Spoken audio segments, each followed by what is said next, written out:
Hey everyone, it's Carissa Furr, Corona Ring Card Girl. Hi, I'm Sarah Beverly Jones. Hi, my name is Amanda, the real Dio Serrano. What's up, this is Danny Garcia. My name is Frank Notorious Galazzi. You're tuning to Round by Round Boxing. Round by Round Boxing. Round by Round Boxing. Roundsbyroundboxing.com.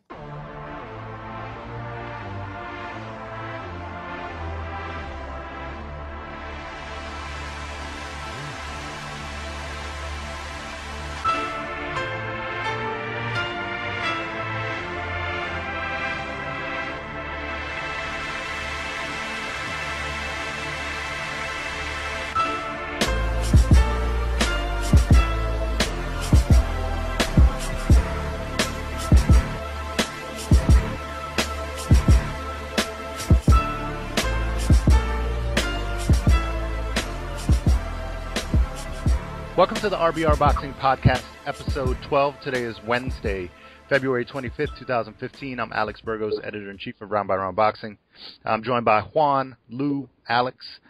We have a good lineup tonight. We got some fights announced recently. Obviously, we'll be talking some Mayweather-Pacquiao, which is the mega fight that we talked about last week, did a special podcast for you guys, and a little bit more news on that.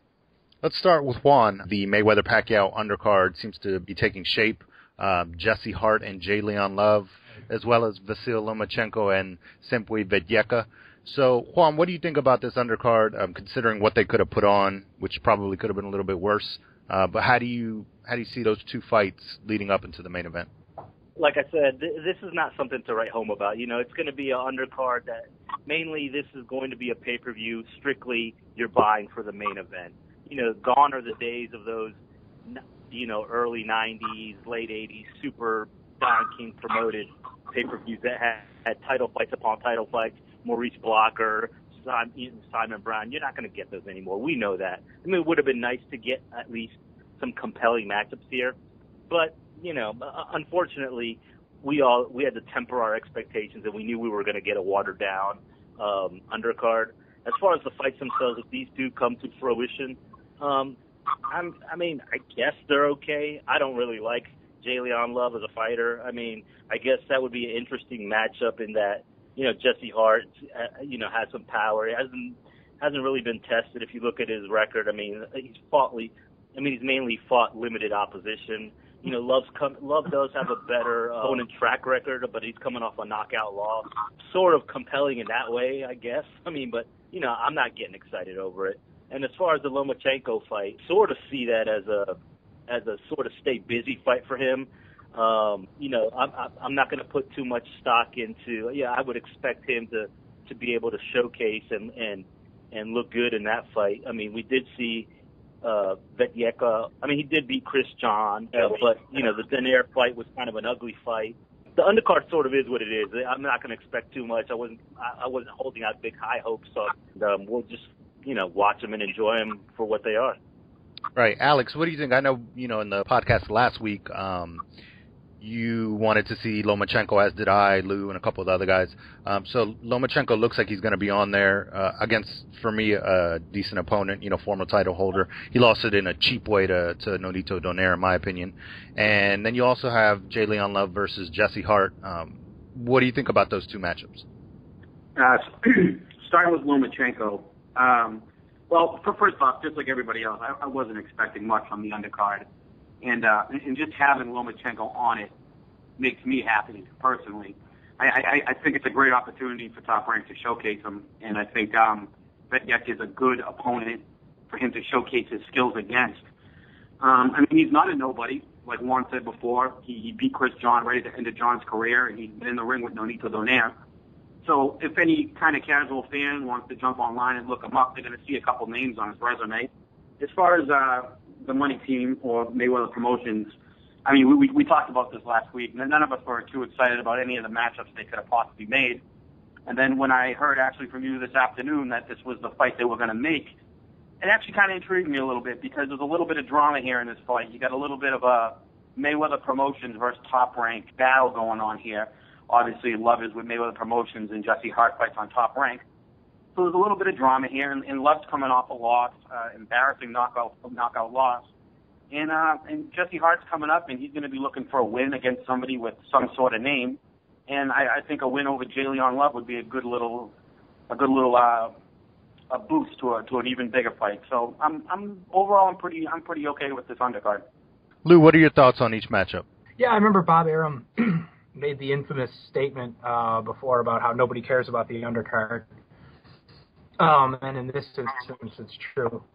I'm looking at the Jillian Love Jesse Hart fight as the sort of fight where you are going to be hanging out with your friends talking about Floyd and Manny and drinking. Probably not going to be a lot of attention paid to that fight, but I agree with Alex. To me, it's kind of interesting. Hart is he's a big guy. I mean, Love's going to be at a significant height disadvantage. I think he's at least a few inches taller. So that's kind of, I agree with Alex. It kind of piqued my interest. I'd like nothing more than for Love to take another nap in the ring. And as far as Lomachenko and Vidyeka, Vidyeka to me is like the smaller weight version of Sakio Bika.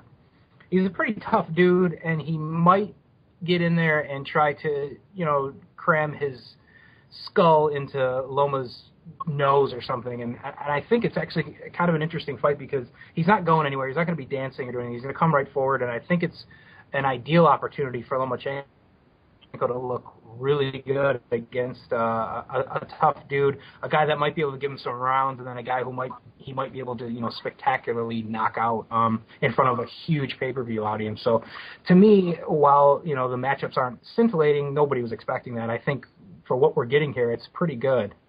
Right. Ouch. Sakio Bika comparison.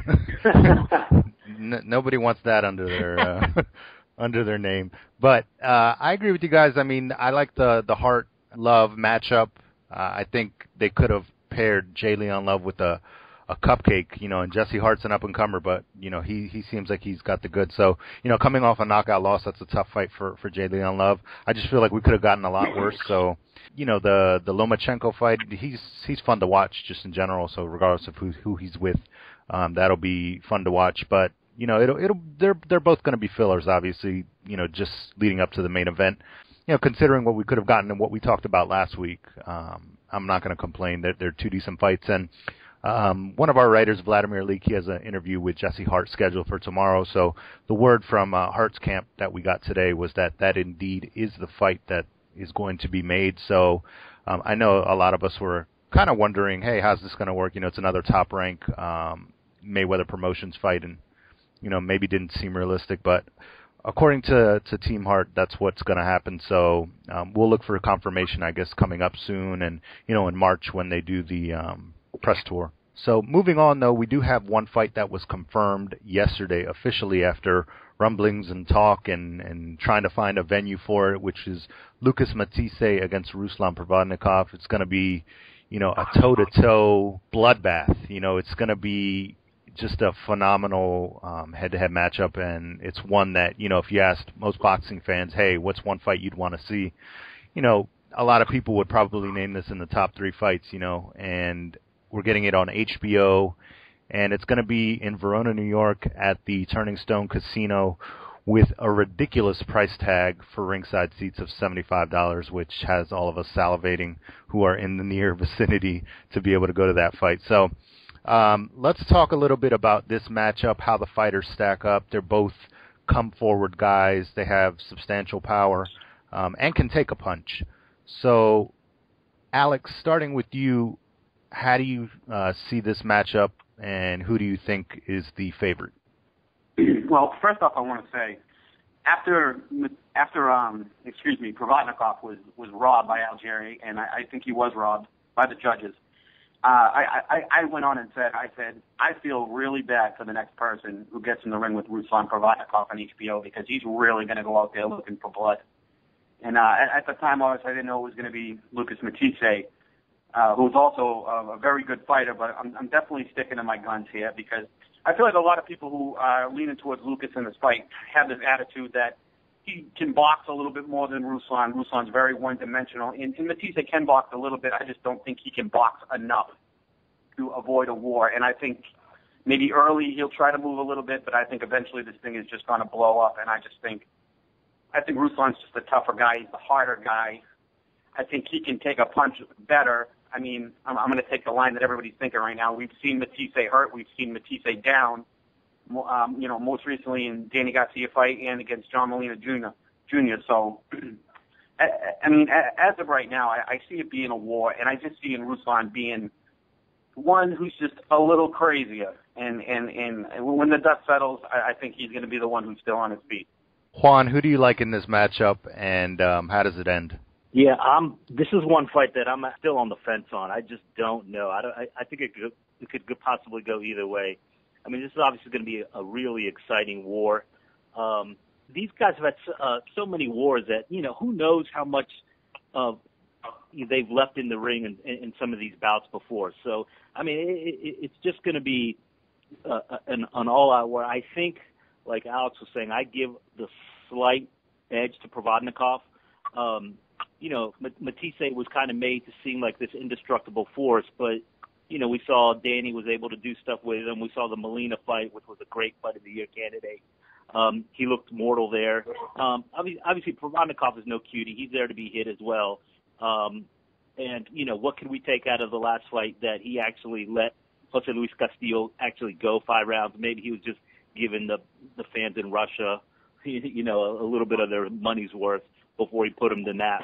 But it's just a compelling fight that, right now I would give a slight edge to Provodnikov. Might have just a tiny bit less wear, but, it won't shock me if Matthysse wins. Interesting. Lou, how do you size this matchup up, and who do you favor? Yeah, I guess the thing with Provodnikov is he's going to get hit a lot in the face, and he's okay with it. But he's been hit by guys lately like Algieri, who really can't punch, Tim Bradley, who really can't punch, Alvarado can punch, but and then you look back, Herrera makes Algieri look like fucking Julian Jackson. Matthysse is top 3, maybe number 1 over hardest puncher in the game. I don't think you can get anybody who hits harder, pound for pound than Matthysse. I don't know how and I'm not saying that he can't take the punch, because obviously I think the guy has a tremendous beard, but will his face hold up? It's going to be interesting to me, because I really see both guys bleeding, but I do see Matthysse cutting Provodnikov up, because he just doesn't do anything to deter anyone from punching him directly in the face, and he doesn't really block anything. He gets hit a lot. Castillo's corpse was hitting him a lot. He got hit a lot in that fight, which was weird to me to see this guy that I expected to last about 8 seconds actually landing shots. I just don't know if he can hold up for 12 rounds without being a bloody, disgusting mess, and maybe having the thing stopped on because of cut or bleeding or swelling or whatever. As for Matthysse, it's interesting because Molina is a hell of a puncher, and Molina, while he did hurt Lucas, the shots stopped doing damage after probably like around the middle rounds. It stopped being this epic 2-way slugfest and kind of became a one-way horrible beating. I mean, Lucas beat the shit out of him over the last few rounds there. So can Provodnikov hit like Molina? I don't know. I don't think so. Provodnikov's game is pressure. It's relentless pressure. And it's going to depend. Can his face hold up, and can Matthysse handle pressure coming back at him? So to me, it's a very, very difficult fight to decide, to pick. When the fight was immediately, when it was announced, I immediately went with Provodnikov. I thought he had a slight edge. Right now, I'm honestly 50-50. I haven't made up my mind yet as to who's going to win, but those are my particulars right there. Can Provodnikov's face hold up, and can Matthysse handle pressure coming back at him, and can he handle it when a guy doesn't go away? He didn't handle it well when Garcia didn't go away, because he's hitting him and Garcia's not going anywhere. Garcia is an underrated fighter. I don't think Provodnikov's going to go away, at least right away. So can he handle that? Those are really the two particulars, and I guess we'll wait and see what happens. I can't wait. Interesting. Yeah, you guys make a lot of good points. I, for one, am favoring Lucas Matthysse just because of a couple factors. One being his harder punch. I think he's got one-punch knockout power where, Provodnikov is going to, pressure you and break you down with an accumulation of punches. I think that Matthysse has shown that, hey, he can get knocked down and he can get back up. I think John Molina is absolutely a bigger puncher, just a bigger frame, a bigger guy than Ruslan Provodnikov. I think the Danny Garcia fight showed, some flaws, but actually, intangibles that you can't really measure. Okay, and that was at the point where Matthysse was just, whitewashing everyone, and then he ran into Garcia, who had a good game plan, but Garcia moved, and he, he boxed him, and Provodnikov is not going to do that. So it's going to be a war of attrition, and I think that Matthysse, as long as he can get his shots off, land with power, I think Provodnikov is going to think twice about just eating those punches, coming straight forward. And we've seen him swollen and bloodied against Bradley and against, Algieri. Those guys can't punch for shit, compared to Lucas Matthysse. So what's going to happen, 5 or 6 rounds after, Matisse's tagging him a couple of times? I think that's going to be a different scenario, and it may end up being what Lou is saying, where someone has to stop it, whether it be the ref, the doctor, his corner.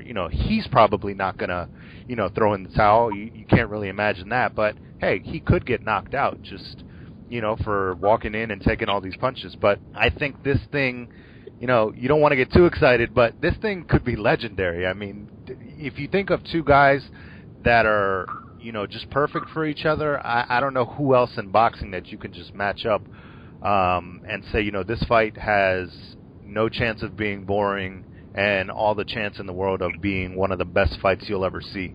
And so if you have the chance to see it, in person, I would highly encourage you to do so. And if not, don't miss it on HBO, because it is going to be a barn burner.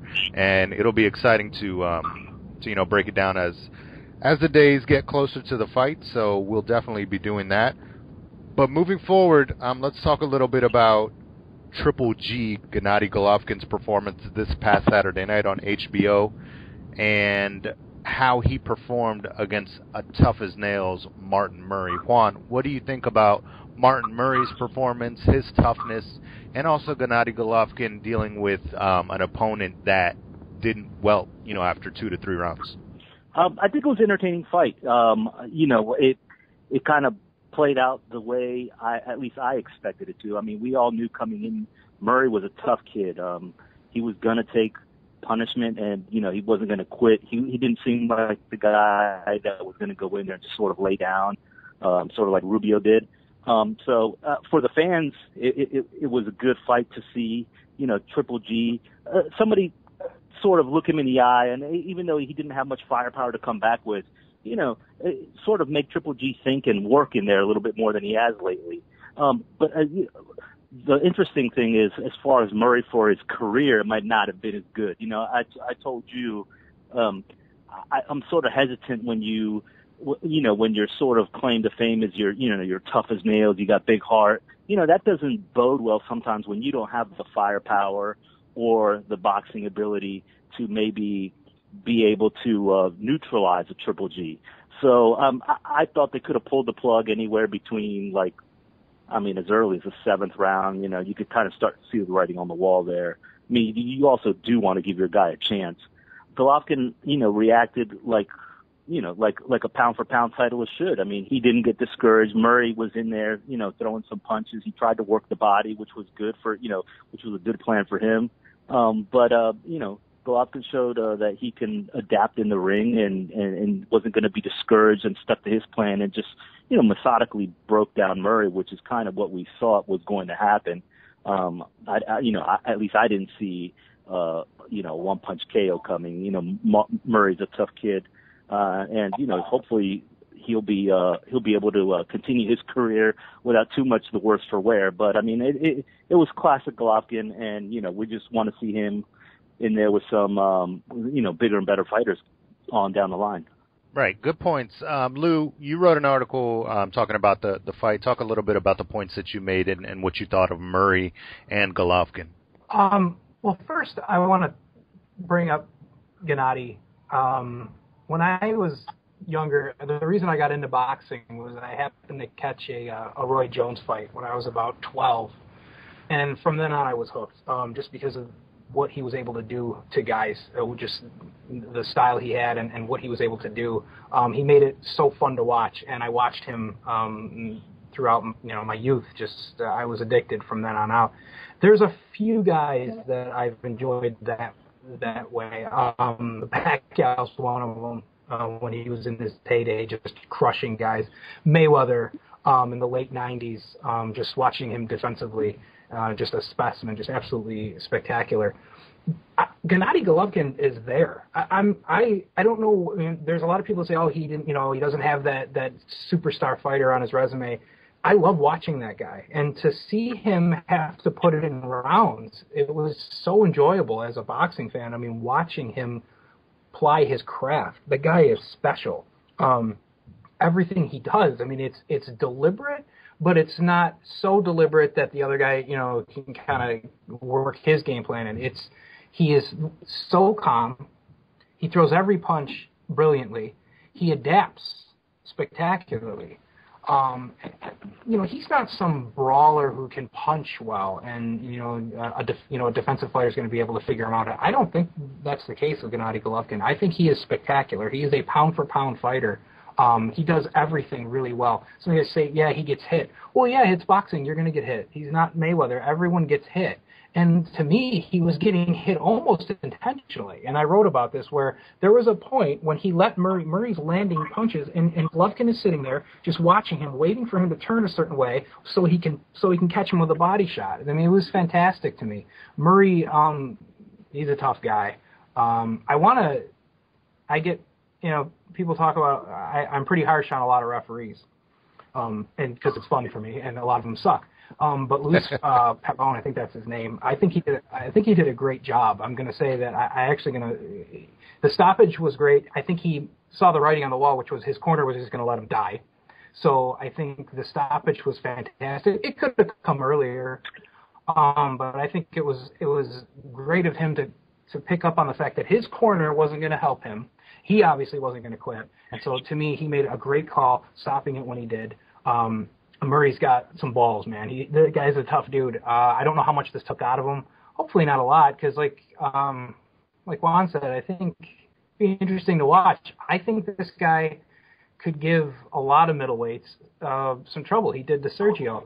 And then it just speaks to how good Golovkin is that Golovkin basically gave up, I think, a round. I think I maybe gave him the second round. And then from then on, it was just a matter of time. But again, Gennady Golovkin is a special fighter. I think we are watching a guy who is absolutely fantastic, and years down the road, we'll be looking back on him and talking about him like we talk about some of these other guys. Right, and I agree. Martin Murray's corner wasn't going to stop it. I thought they did a poor job of just assessing the situation. A guy like Martin Murray is always going to say, don't stop the fight. I mean, he said it after the 10th round, don't stop the fight, I'm fine. But your job as a cornerman, you got to look out for your guy, and I just thought they did a really poor job of that. Thought Gennady Golovkin was impressive, and it was fun watching him go rounds and, not just utterly destroying one guy with one punch. I think the fight does a lot for him just in terms of, hey, maybe, other guys will want to get in the ring with him. And we saw a pretty funny comment not only 5 minutes after the fight ended by Julio Cesar Chavez Jr., who got the balls to say something on Twitter about it and say, hey, with that, I thought the comment was funny. He said, without his power, he's nothing much. Okay, well, he's not a superhero. They didn't take his power away for that fight. He's got power, and Martin Murray spoke to that after the fight. He said, I can't even remember the second knockdown. He said, this guy can punch, and it's not, just the one punch power, but just where they land and how he places his punches. So, he was big enough to admit, as opposed to guys like Marco Antonio Rubio who say, oh, I've been hit harder, and okay, well then why did you go down with one punch? But Martin Murray spoke to a lot of what Gennady Golovkin is, the machine that he can be, and I thought that was interesting. Alex, a little bit different question for you. Not only what did you take away from the fight from both guys, but also you wrote an article about what's next for Gennady Golovkin. So talk a little bit about that. Well, first off, what I took away from the fight was, first off, Martin Murray's got a tremendous heart. I was so impressed with his guts inside the ring, and Golovkin, I mean, we all know the power, but I was blown away by his patience and his endurance over the course of the fight. You know, it's something to question because we haven't seen him, you know, that late in a fight, but he still had enough wind in him to lay a punch on Murray that put him down. So let me just get into moving forward. I just real quick mention the elephant in the room, Miguel Cotto. That fight's not happening. And, you know, Gennady Golovkin, he's made it clear he wants to fight 4 times this year. So you get these people out here and they're talking about it and they get pissed because they don't want to see Gennady Golovkin fight anything but the best. But the reality is, if a guy's going to fight 4 times in a year, at least one of those fights is going to be a stay busy fight, and I think that's what this next fight's going to be. I think we're going to see him take his date in May 16th, and like I wrote in my article last week, I think we're either going to see him against Turiano Johnson, which would be a very violent fight for as long as it lasted, or we'll see him against somebody like Willie Monroe, who obviously made his name last year in the Boxino tournament.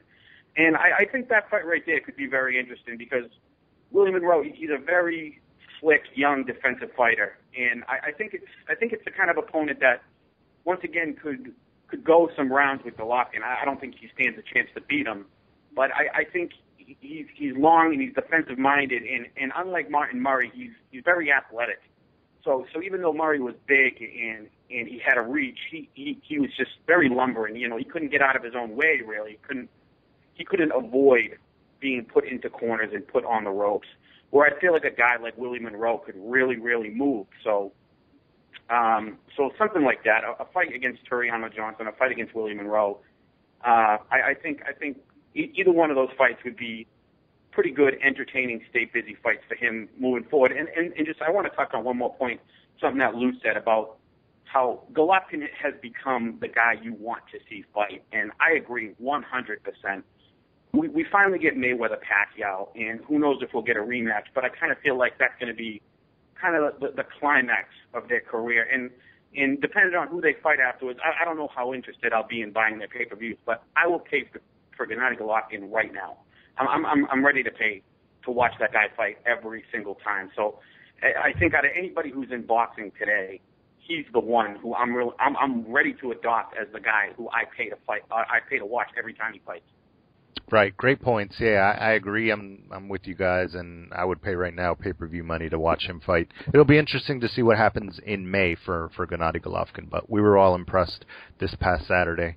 Moving forward, the last topic we'll touch on is the upcoming fight in March between Sergey Kovalev and Jean Pascal, which takes place in Montreal. 2 light heavyweights. Kovalev pretty much the guy at light heavyweight for everyone. You know, Adonis Stevenson is the lineal champ, but a lot of people consider Kovalev the man at that weight. Pascal is a former champion, definitely not a pushover. So, you know, a lot of people looking forward to this matchup. Juan, let's start with you. You know, how do you see this matchup playing out, and who do you favor? Yeah, I'm a big Kovalev fan. I definitely favor Kovalev in this fight. I just love the way, you know, sort of the seek and destroy type of fighter he is. Pascal, like you said, is not a pushover at all. You know, he's got a good resume as well. I mean, you know, Chad Dawson, Hopkins twice, even though those were boring as hell fights. But, you know, he's got a resume on him. It's going to be, you know, and I'm sure he's not going in there to lose. I think he's going to have to give Kovalev some movement. I think Kovalev's just going to go in there, and I see him stopping him within like 8 rounds. I really do. Like I said, I'm a big Kovalev guy, and I'm pretty excited about this matchup. Right, and during her conference call yesterday, you know, Pascal's trying to build himself up, playing this whole Rocky theme and saying he's the Black Rocky and all this stuff. I'm not sure about that. And as John David Jackson made mention to, that was a script. And in real life, the Russian wins. So I don't know, you know, how much Pascal should be leaning on that. But Lou, what do you think about that fight? And, you know, how do you see their skill sets? You know, we've seen what Kovalev can do, especially, you know, a lot against Hopkins, new things that we didn't know he could do. How do you see that matchup playing out? Yeah, I guess it's the best fight that could be made if Adonis Stevenson isn't around for Kovalev to fight. So it's an interesting fight. I think Jean Pascal is a good fighter, but I think he's a step below the absolute elite of the division. I thought he lost to Hopkins twice, not just I thought he should have had 2 losses. And yeah, he's got Dawson, and he's okay. He's got Roy Jones in his corner. He doesn't have Roy Jones to fight for him. So I think it's going to be kind of like what Juan said. I think it's going to be might take a few rounds, but I think Kovalev is going to get him out of there. Kovalev's on another level. He's really good, and I think the proof was the Hopkins fight.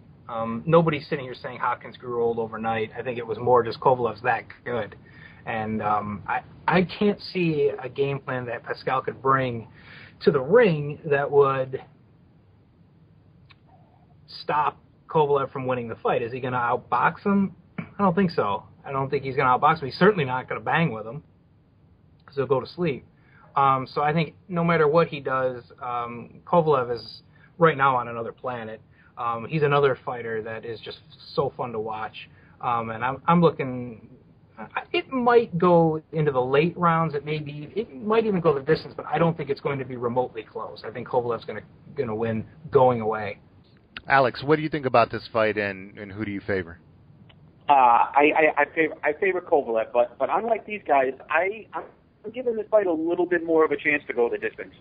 Well, first off, let me say I think it's kind of a bummer this fight is getting a little overshadowed here by Mayweather-Pacquiao and even Provodnikov and Matthysse, because this is a great fight. I personally think Kovalev is number 1 in that division, and I think Stevenson's number 2. But I tell you right now, I think Pascal is right behind him, maybe even 2B. I mean, this guy you guys mentioned earlier, he has a resume. He has a resume. He's been in with some names, and I mean, you go back and let me just say one thing. I think right now, I think if Pascal fights Hopkins right now, I think Pascal beats him. And I think this fight is going to be much more of a test for Kovalev than Hopkins was. I think it's going to be closer. I mean, I don't think it's going to be very close, but I think it's going to be closer than that fight. So I guess I'm thinking about it a little different than you guys. I think Pascal. I mean, he can box a little bit. He is sort of a boxer puncher. I mean, I think he will be playing.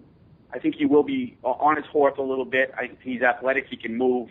I think he's going to be trying to drag this thing into the later rounds. I think he knows, basically because where this fight is, his best chance is keeping this thing close and bringing it to decision. So, me personally, I think it's going to be a distance fight, and I think it's going to be a little closer. And I think it's a great fight, and I also want to mention it's got a great undercard too, with Cunningham, Glasscock, and also Isaac Chilembo on it. So, it's an exciting night of boxing we got coming up here. Right, yeah, it'll be a good triple header on HBO. I'll just keep it short, but I just hope that I agree with Lou that this is probably the best matchup that gets made, outside of the Adonis Stevenson-Sergey Kovalev fight. But I see Kovalev winning, and I just hope it leads into eventually a fight with Adonis Stevenson. But, I won't hold my breath. But, we'll see what happens. And if that fight doesn't present itself, Kovalev will just keep on knocking him down. Whoever's in front of him, because I think he's the top of that division and one of the best fighters in the world. And I was really impressed with his last bout with Hopkins. So I look to see him to keep evolving and showing us new things, and it'll be good to see him in with Pascal. Thanks for checking out the RBR Boxing podcast. Make sure you check us out next week. We'll be back with more news and notes, and stay tuned to RBRBoxing.com for more boxing news. For Lou, Juan, Alex, I'm Alex. We'll see you next week.